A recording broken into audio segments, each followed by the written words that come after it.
the idea that he just won it with someone else's team, Klopp didn't hadn't won it since 2019-20. So it wasn't like it was Liverpool were retaining the title. They set a consistency level that we hadn't seen since they'd last won the league.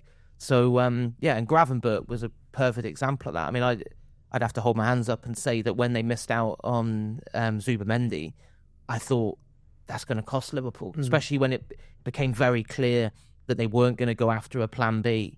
And I just thought I didn't know Ryan Gravenberch had that in him to be the best holding midfielder in the Premier League as he was last season. That was a masterstroke to basically, and again, like from what I was told, there was this calmness to Slot after they missed out on Zubimendi. It was like, okay, well, actually, there were other options out there on the market, but it was like, actually, no, I think I'd rather just go with Gravenberch and play in as a 6. And then you think about, playing Luis Diaz as a number 9 for a chunk of the season. And, someone like Szoboszlai, who'd lost his way towards the end of the final season under Klopp. Even, I know Konate has not been at the same level this season, but he was outstanding last season.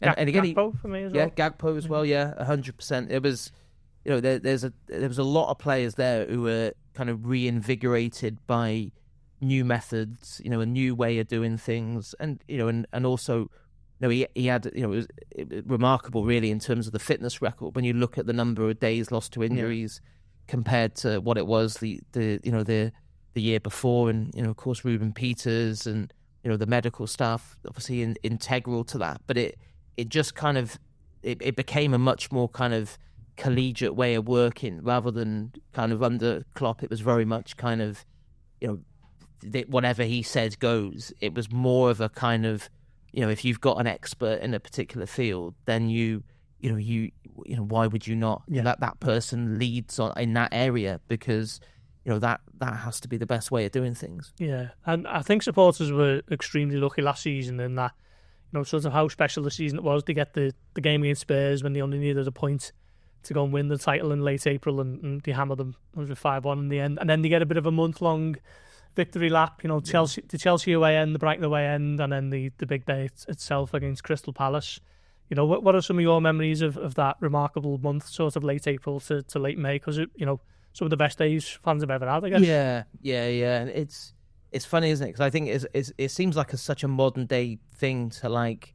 It almost feels like you can't enjoy something. It's almost like, well, what next? Like almost like it was like now it's almost like, well, Liverpool are terrible champions because they might not retain the title, and it's like, well, whatever happens this season doesn't change. Whatever happens this season doesn't change the fact that those were some of the greatest days of my life. In that game against Tottenham, it's because when I think back to being there when Liverpool lifted the trophy behind closed doors in 2020, and it was such a weird feeling being like, I don't know, it was probably only 300 people inside the ground that night, and you're thinking, in 30 years of waiting for this, I never ever thought that this, the idea that this would be the scenario. So to flip that around, and for 5 years later to just be able to have the honour of being inside Anfield and looking around at the absolute euphoria and what that meant to like 60-odd thousand people, and knowing that millions and millions of others